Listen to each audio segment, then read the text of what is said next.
Now I love using enemy skills. Some of them are invaluable earlier on in the game before you learn higher level spells or summons, and I thoroughly enjoy the scavenger hunt of collecting all 24 of them. However, not all enemy skills are created equally. Some are awesome, yes, but the following 5 in this list are the worst ones.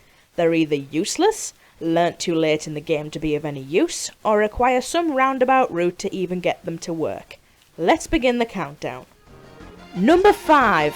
Question mark, question mark, question mark, question mark. This enemy skill, which you can learn in the Shinra Mansion, at first may seem useful, but bear in mind, the amount of damage you can do is based solely on the amount of damage you've taken. It essentially has the potential to do 9,998 damage, providing you can maintain having only 1 HP, or even get hit with the correct amount of attacks to absorb 9,998 HP of damage in the first place. If you have full health, regardless of your total number of HP, whether you have 900 or 9,000, you will do 0 damage. In order for this enemy skill to even work, you have to let yourself sit with damage, potentially increasing the risk you'll be killed. Number 4. Level 4 Suicide. Although you learn this enemy skill very early in the game, it can be potentially your first or one of the first ones you learn. Its usefulness is incredibly limited.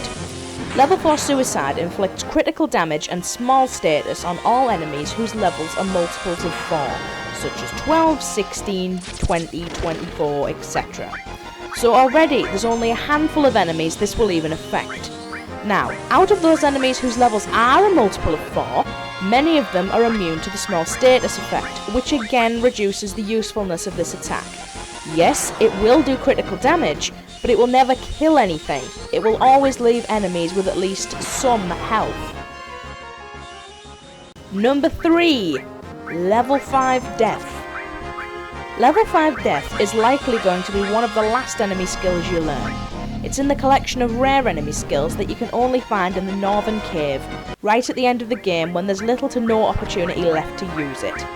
As the name suggests, only enemies whose levels are multiples of 5 will be affected by the enemy skill, level 50, 55, 60, 65, etc., which is even less of a range of enemies that are potentially affected by level 4 Suicide, and far more creatures are immune to instant death than they are to be immune from the small status.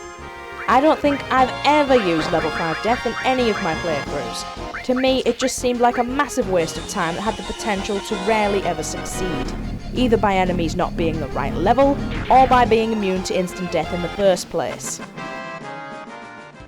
Number 2. Chocobuckle. Considering how much of a puzzle it even is to learn the Chocobuckle enemy skill, you'd think it would be more useful than it actually is. In order to learn Chocobuckle, you have to find a Chocobo whose level is a multiple of 4, feed it some mimic greens, and then cast level 4 Suicide on it. This in itself can be a pain in the ass if you're not sure what you're looking for, and if it wasn't for strategy guides, I'd have never thought of doing this in the late 90s when I didn't have the means to just Google these things. Anyway, Chocobuckle's damage is based on how many times you've escaped from battle. That's right, escaped once, 1 damage. Escaped 9,999 times, 9,999 damage.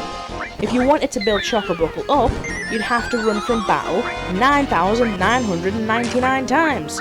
It would be quicker to fight the 9,999 battles and level up your character so they did 9,999 damage with their normal weapon. Number 1. Roulette. And finally, we have Roulette, the worst and most useless enemy skill in the whole game. First off, let's talk about when you acquire this skill. You can only learn it from one enemy in one place, the Death Dealer in the Northern Cave, aka the end of the game. So even if you wanted to use this enemy skill in battle, you have very little opportunity to do so. Now let's talk about what it does. Roulette, as the name suggests, is a luck-based attack which makes your cursor flick rapidly between all 3 of your party members and all enemies you're facing. The person or enemy the cursor stops on will be hit with instant death. Firstly, you're potentially risking the lives of your party members unless they're wearing an accessory that protects against death, such as the safety bit, or you've already gone ahead and cast a protective spell like the Death Force enemy skill. And what if it does land on an enemy and that enemy is immune to death spells? Lots of enemies are, and certainly the majority of bosses and sub-boss creatures are. Learn the skill to complete your collection and then never touch it again. It's ultimately useless and risks the life of your party members to maybe cast instant death on an enemy. Just use Forecut or a powerful spell and get it over with.